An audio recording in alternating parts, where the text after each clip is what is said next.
Good morning, students. My name Renu Saini, Assistant Professor in Mechanical Engineering, Bharati Institute of Engineering and Technology. Material science and engineering subject में आपको पढ़ा रही हूँ। आज हम topics cover करेंगे elastic deformation, plastic deformation, work hardening, Bauschinger effect. So start करते हैं classes. What is elastic deformation? We know that can be two types of deformation, elastic or temporary deformation, plastic or permanent deformation. That means when we are applying a load on the body,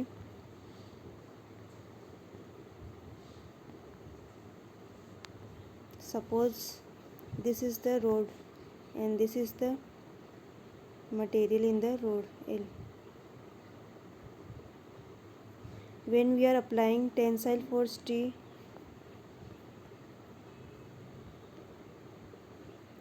जब हम इस road पर tensile force apply कर रहे हैं तो इस road का क्या होगा, एक्सटेंशन होगा तो इसकी क्या होगी, लेंथ इंक्रीज होगी।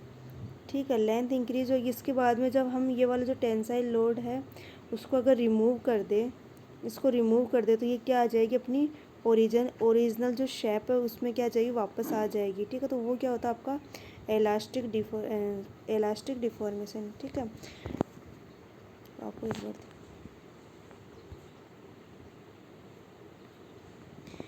the solid deformation when it is loaded but returns to its original position when unloaded. That means जब हम फोर्स अप्लाई करते हैं, ठीक है, तब फोर्स अप्लाई करने के बाद में जो रोड है उसका एक्सटेंशन होगा, उसकी लेंथ इंक्रीज होगी एंड देन उसको अनलोडेड यानी कि उसको क्या करेंगे, फोर्स को रिमूव कर देंगे तो क्या आ जाएगा, अपनी ओरिजिनल शेप या पोजीशन में वापस आ जाएगा। जैसे एग्जांपल है मेटल्स, रबर्स आप जानते हो इजीली। अगर रबर्स को हम क्या करेंगे, स्ट्रेच करेंगे, ठीक है, उसके बाद में लोड रिमूव करेंगे तो जो रबर अपनी ओरिजिनल पोजीशन में वापस आ जाएगा। सिरेमिक्स हो गया, पॉलीमर्स हो गया। ए चेंज इन प्रेशर और an application of load results in elastic deformation. That means हम प्रेशर का चेंजेस कर रहे हैं और उस पर क्या कर रहे हैं, अप्लाइड लोड अप्लाई कर रहे हैं। ठीक है, उस केस में जो रिजल्ट हमें मिलता है वो क्या, कौन सा रिजल्ट मिलता है, elastic deformation. Elasticity has its origin in the forces between atoms of the solid and therefore depends on the chemical bonding and the structure of solid. That means हम जब रोड पे अप्लाई करेंगे जो atoms होंगे, ठीक है, तो वो इलास्टिक प्रॉपर्टी वो किस पे डिपेंड करेगी, chemical bonding and structure of the solid. ठीक है, and the elastic properties are independent of crystalline imperfection such as vacancies and dislocations. That means elastic properties वो इंडिपेंडेंट रखती है। ठीक है, किस पे, वैकेंसी और डिसलोकेशन पे डिपेंड नहीं करते। तो आप ये डायग्राम देख सकते हो, मैंने ये डायग्राम ड्रॉ किया। यहाँ पर एटम है, ठीक है, यहाँ पर मैंने कोई भी फोर्स अप्लाई नहीं किया और इस केस में जब मैंने टेंसाइल फोर्स अप्लाई किया है, ठीक है, तो टेंसाइल फोर्स अप्लाई किया तो इसका जो शेप है वो चेंज हो जाता है। इसे दिखा देती, जो शेप है अगर यहाँ से हम इसके टेंसाइल या इधर से टेंसाइल फोर्स अप्लाई करेंगे, ठीक है, लेफ्ट एंड राइट से टेंसाइल फोर्स अप्लाई करेंगे तो इसको जो वो कैसे होगा, इसका ऐसे होगा।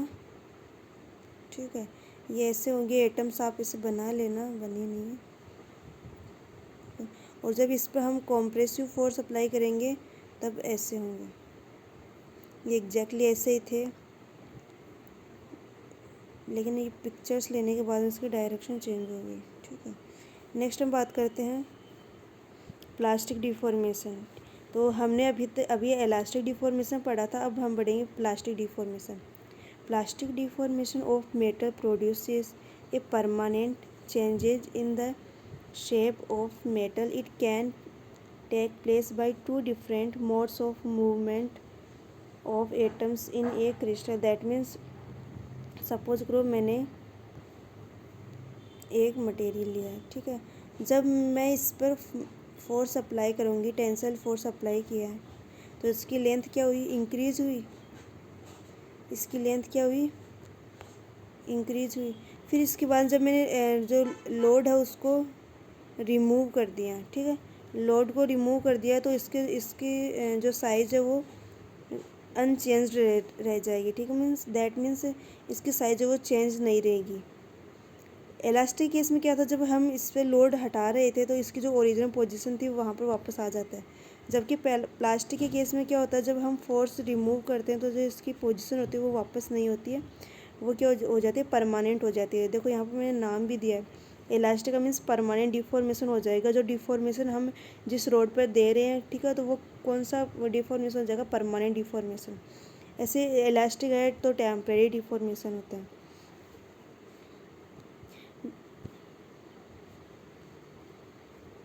Both the process of deformation have been studied with respect to single crystal because the single crystal do not contain grain boundaries which greatly influence the process of plastic deformation. That means जो हम ये example ले रहे हैं वो कौन सा ले रहे हैं, सिंगल क्रिस्टल स्ट्रक्चर का एग्जांपल है, उसके रेस्पेक्ट में हम उसका इन्फ्लुएंस देख रहे हैं, प्रोसेस का जो इन्फ्लुएंस है प्लास्टिक डिफॉर्मेशन वो चेक कर रहे हैं। तो बोथ का मतलब ये है कि हमने जब इलास्टिक और प्लास्टिक दोनों ही केस में हम क्या कंसिडर कर रहे हैं, single crystal. To prominent mechanisms of plastic deformation namely slip and twinning. तो इसमें टू टाइप की मैकेनिज्म होती है प्लास्टिक डिफॉर्मेशन। फर्स्ट वन होती है स्लिप, जब हम उस पर टेंसाइल फोर्स अप्लाई करेंगे या फिर कंप्रेसिव फोर्स अप्लाई करेंगे, तो slip is the prominent mechanism of plastic deformation metals. It involve sliding of blocks of crystal over one other along definite crystallographic planes called slip planes.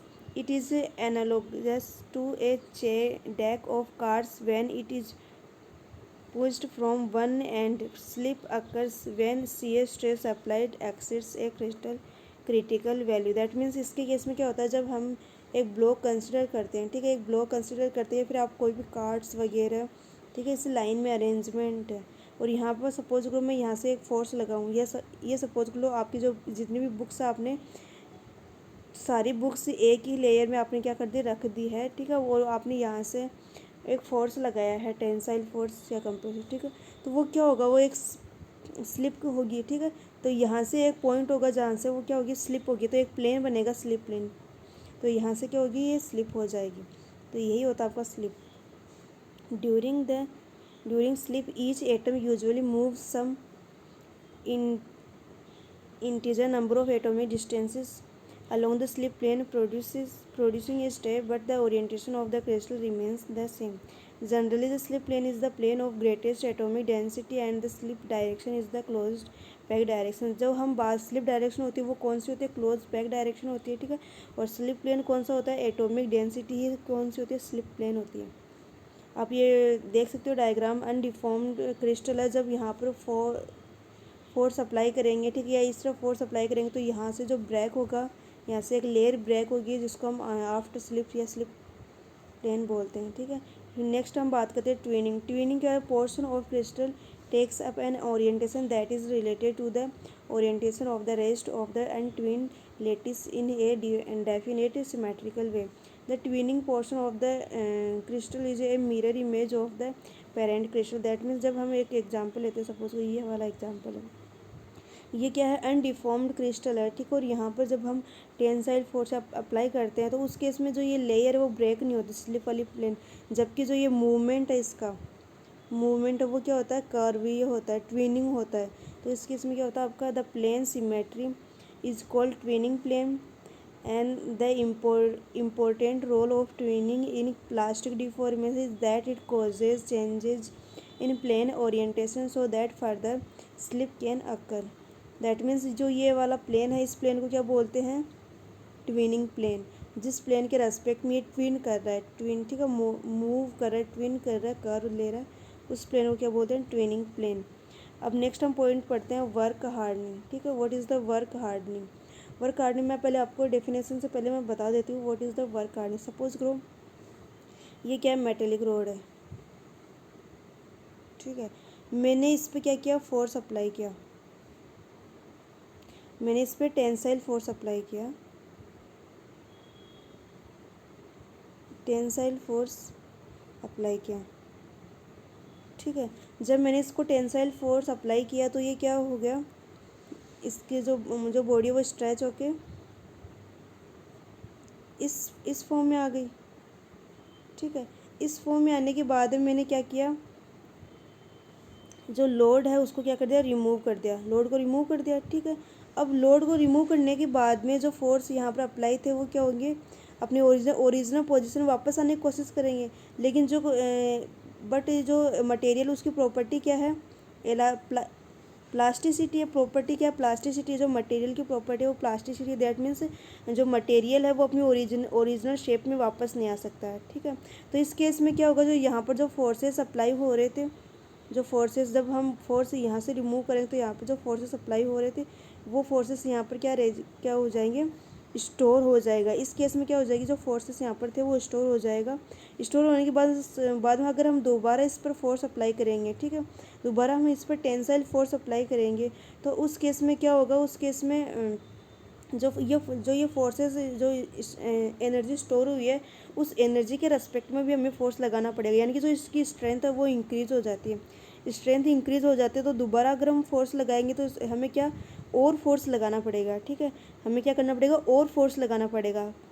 तो ये क्या होती है आपकी वर्क हार्ड, यानी कि हार्ड जो मटेरियल है वो हार्ड हो जाएगा। जब नॉर्मल मटेरियल था उस पर हमने टेंसाइल फोर्स अप्लाई किया, ठीक है, टेंसाइल फोर्स अप्लाई करने के बाद में जब हमने लोड रिमूव कर दिया तो जो फोर्सेस रोड रिमूव करने के बाद में जो फोर्स है इस तरफ, इसका जो एक्शन टू रिएक्शन फोर्स है वो इस तरफ लग रहा था, ठीक है। लेकिन वो इस तरफ इसकी जो प्रॉपर्टी वो प्लास्टिसिटी प्रॉपर्टी है, प्लास्टिसिटी का मतलब ये अपनी ओरिजिनल शेप में वापस नहीं जा सकता, दैट में जो फोर्सेस लग रहे थे वो क्या हो गए, यहीं स्टोर हो गए, यहीं स्टोर हो गए। तो इसका मतलब यहाँ से जो फोर्सेस थे वो क्या हो गए, हार्ड हो गए। और जब इस पर हम वापस से टेंसाइल फोर्स अप्लाई करेंगे तो हमें डबल फोर्स लगाना पड़ेगा, ठीक है।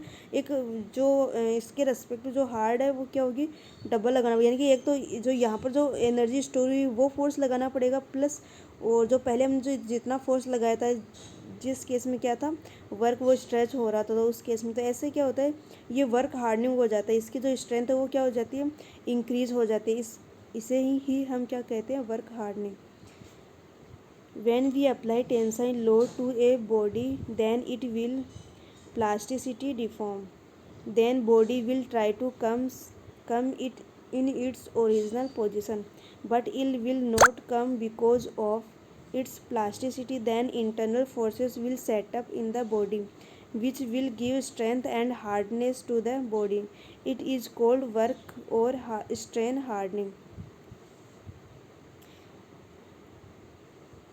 वर्क हार्डनिंग और स्ट्रेन हार्डनिंग, ठीक है। तो इस केस में आप ये देख सकते हो ये इसका क्या था, ओरिजिनल शेप था, ठीक है। यहाँ से मैंने टेंसाइल फोर्स अप्लाई किया, टेंसाइल फोर्स अप्लाई करने के बाद इसका जो फाइनल शेप है वो ऐसा आ जाएगा, ठीक है।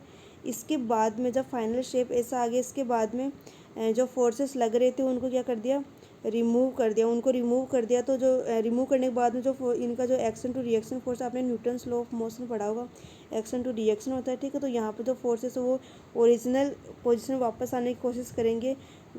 इस केस में क्या होगा, जब इसकी प्रॉपर्टी है वो क्या है, प्लास्टिसिटी है, तो इस केस में क्या फोर्सेस यहाँ पर क्या हो जाएंगे, स्टोर हो जाएंगे, जिससे मटेरियल वो हार्ड हो जाएगा। Tensile force applied after unloading opposite forces will set up. If we again apply tensile load after some time, then firstly opposite force will be tackled, which will increase the strength and hardness of the body.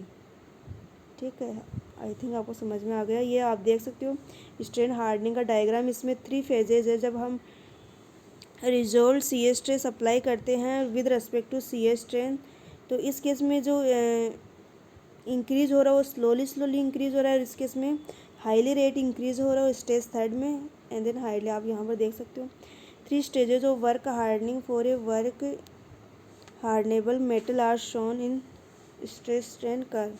Corresponding to stage first, the work hardening rate is practically constant. At stage second, the work hardening rate is higher than that of stage first due to predominant action of dislocation. The material continues to work harden in stage third but at a decreasing rate due to the lower mobility of dislocation. Next हम बात करते हैं बूस्टिंगर effect. बूस्टिंगर effect क्या होता है? Suppose करो ये diagram है, ठीक है, एक मिनट ये रहने दो, बाद में देख लेना आप लोग, पहले मैं बता देती हूँ, ठीक है। सपोज करो ये रोड है, ये रोड है, ठीक है। यहाँ पर मैंने इस पर क्या फोर्स अप्लाई किया? टेंसाइल फोर्स अप्लाई किया, ठीक है। यहाँ पर मैंने इसके क्या किया? टेंसाइल फोर्स अप्लाई किया। टेंसाइल फोर्स अप्लाई करने के बाद में जो इसकी शेप होगी वो ऐसे होगी, ठीक है। ये शेप ऐसे होने के बाद में क्या करेगा?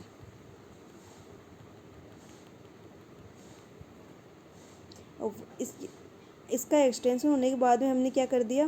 जो यहाँ से फोर्स है वो क्या कर दिया? रिमूव कर दिया, ठीक है। यहाँ पर जो फोर्सेस है वो क्या कर दिया? रिमूव कर दिया। रिमूव कर दिया तो ये अपनी क्या आ जाएगी? ओरिजिनल पोजीशन में वापस आ जाएगी। तो ओरिजिनल पोजीशन में वापस आ जाएगी, ठीक है। इस केस में अगर इस पर दोबारा हम फोर्स अप्लाई करेंगे, ठीक है, दोबारा अगर हम टेंसाइल फोर्स अप्लाई करेंगे तीसरी स्टेज में, तो इस केस में क्या होगा? हमें कम फोर्स लगाना पड़ेगा, ठीक है। क्यों? क्योंकि हमने पहले फोर्स लगाया था उस कंपैरिजन में कम फोर्स लगाना पड़ेगा, ठीक है। तो एक बार आप ये देख लो, पढ़ लो। The Bauschinger effect is related to the load reverse और साइकिल स्ट्रेस, यानी कि हम पहले फोर्स अप्लाई करते हैं, फिर हम फोर्स को रिमूव करते हैं एंड देन वापस फोर्स अप्लाई करते हैं एंड देन वापस क्या करते हैं? रिमूव करते हैं। इस केस में अंडर प्लास्टिक डिफॉर्मेशन, यानी कि जो हम कंडीशन ले रहे हैं वो प्लास्टिक डिफॉर्मेशन ले रहे हैं। प्लास्टिक डिफॉर्मेशन का मतलब ये कि अगर हम फोर्स अप्लाई कर रहे हैं तो अपनी ओरिजिनल पोजीशन में वो वापस नहीं आएगा। If a crystalline material is loaded beyond the elastic limit and unloaded, the yield strength and limit of proportionality of the material would have increased. That means हम क्या करेंगे? एक स्ट्रेस स्ट्रेन कर्व होता है, आप लोग आगे पढ़ोगे, वैसे यहाँ भी आता है ये, और ये आपके यूनिट में आगे भी आएगा, और स्ट्रेंथ ऑफ मटेरियल वहाँ भी आता है, ठीक है। तो एक होता है हुक्स लॉ। हुक्स लॉ क्या होता है कि हम ये जो प्रोपोर्शनलिटी होती है वो क्या होती है? हुक्स लॉ होती है।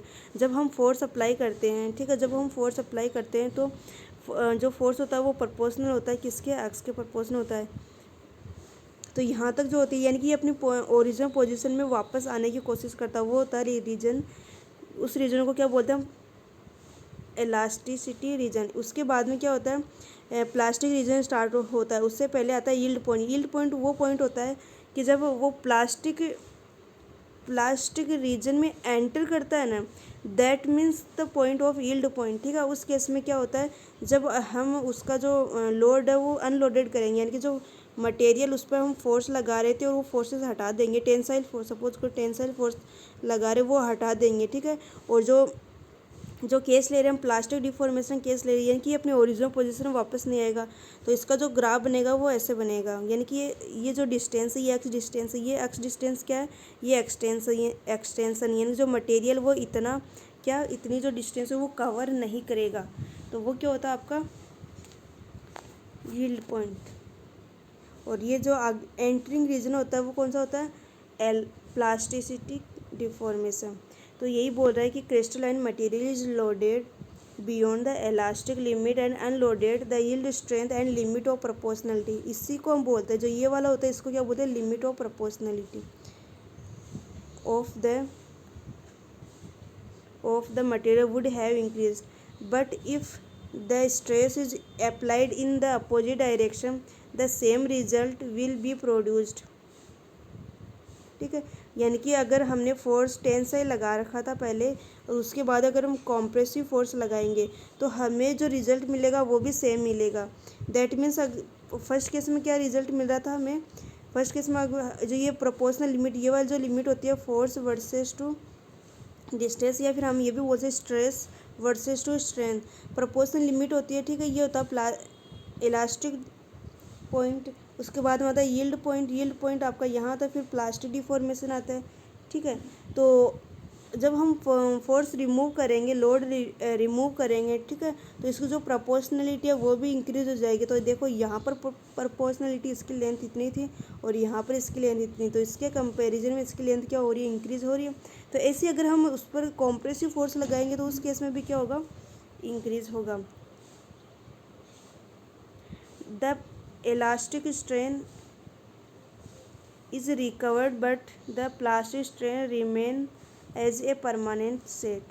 When the process is repeated, the values of the proportional limit and yield strain are found to have decreased. This is due to the presence of residual stresses which cause dislocations to move more easily in the direction opposite to the original, causing strain at a lower stress value. This phenomenon is known as Bauschinger effect. That means ये ऐसे कह रहा है कि जब हम किसी road पर फर्स्ट ऑफ ऑल फोर्स लगाया टेंसाइल, ठीक है, उसके बाद में रिमूव कर दिया लोड को, ठीक है, उसके बाद में हमने इस रोड पर क्या किया, कॉम्प्रेसिव फोर्स अप्लाई किया, फिर उसके बाद में रोड को रिमूव कर दिया, फिर इसके बाद में इस पर टेंसाइल है। अगर हम कंटिन्यूसली इस पर फोर्स अप्लाई करते रहेंगे तो इसका जो स्ट्रेस वगैरह है, जो जब फोर्स रिमूव करते हैं तो उसकी जो जो जो रेजिडुअल स्ट्रेसेस रह जाते हैं, जैसे आपने वर्क हार्डनिंग में पढ़ा होगा, वहाँ पर स्ट्रेसेस रह जाते थे, ठीक है। तो ये presence of residual stresses which causes dislocation, तो इसके कारण क्या होता है, जो डिसलोकेशन होता है वो क्या होता है, इजीली होता है, move more easily in the direction opposite to the original. जैसे आप ये डायग्राम देख सकते हो, तो यहाँ पर ये क्या कह रहा है, यहाँ पर ये कह रहा है कि फर्स्ट ऑफ ऑल हमने क्या किया, लोड जो रोड थी उस पर टेंसाइल फोर्स अप्लाई किया, ठीक है, टेंसाइल फोर्स अप्लाई किया। तो हमने फोर्स जो अप्लाई किया वो कौन से रीजन तक किया, हमने यील्ड पॉइंट रीजन तक किया, ठीक है। यील्ड पॉइंट रीजन, ये सपोज करो ये यहाँ आपका आ गया elastic deformation, and then next वाला पॉइंट आता है आपका यील्ड पॉइंट, ठीक है। यील्ड पॉइंट पर करने के बाद में हमने जो लोड है वो रिमूव कर दिया। अगर लोड रिमूव करेंगे तो वो कुछ पोजीशन पे तो वापस आएगा ही अपनी, ठीक है। तो वो अपने जो प्रोपोर्शनल लिमिट है वो ऐसे आएगा, ये वाला। तो पहले क्या किया हमने, लोड अप्लाई किया तो ग्राफ ऐसे गया, ठीक है।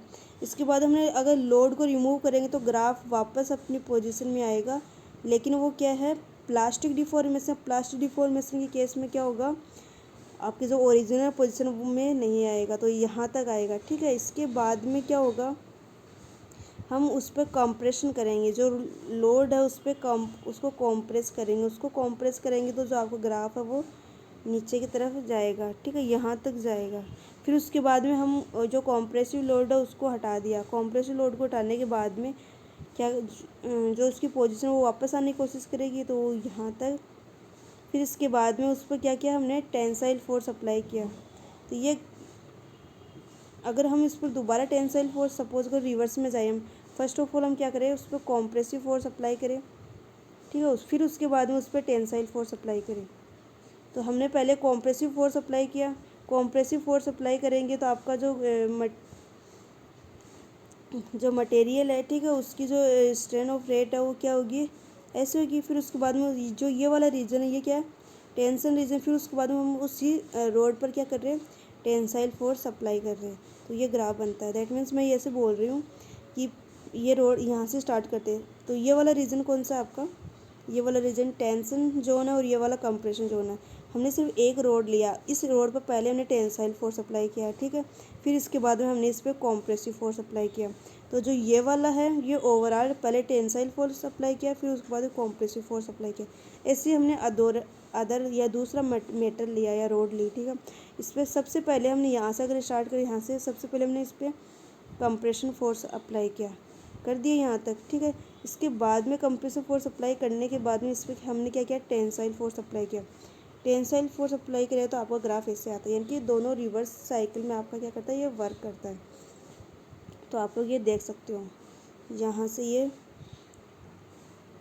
लोड को रिमूव करेंगे तो यहाँ से ये एक्सटेंशन, कुछ तो एक्सटेंशन होगा, वो एक्सटेंशन क्या स्टोर हो जाएगा। फिर इसके बाद हम उसको कॉम्प्रेशन अप्लाई करेंगे, कॉम्प्रेशन फोर्स को रिमूव करेंगे, तो ये ग्राफ ऐसे आएगा। तो यहाँ पर भी देखो, यहाँ पर भी क्या हो रहा है, एनर्जी जो स्टोर हो रही है, एक्सटेंशन हो रहा है नेगेटिव में, ठीक है। फिर उसको दोबारा हम उससे क्या करेंगे, टेंसाइल फोर्स अप्लाई करेंगे। दैट मीन्स एक रोड पे हमने टेंसाइल फोर्स अप्लाई किया, फिर उसी रोड पर हमने कंप्रेसिव फोर्स अप्लाई किया, फिर उसी रोड पर हमने कंप्रेसिव फोर्स अप्लाई किया, एंड देन उसी रोड पर अगेन टेंसाइल फोर्स अप्लाई किया। तो ये आप जान सकते हैं।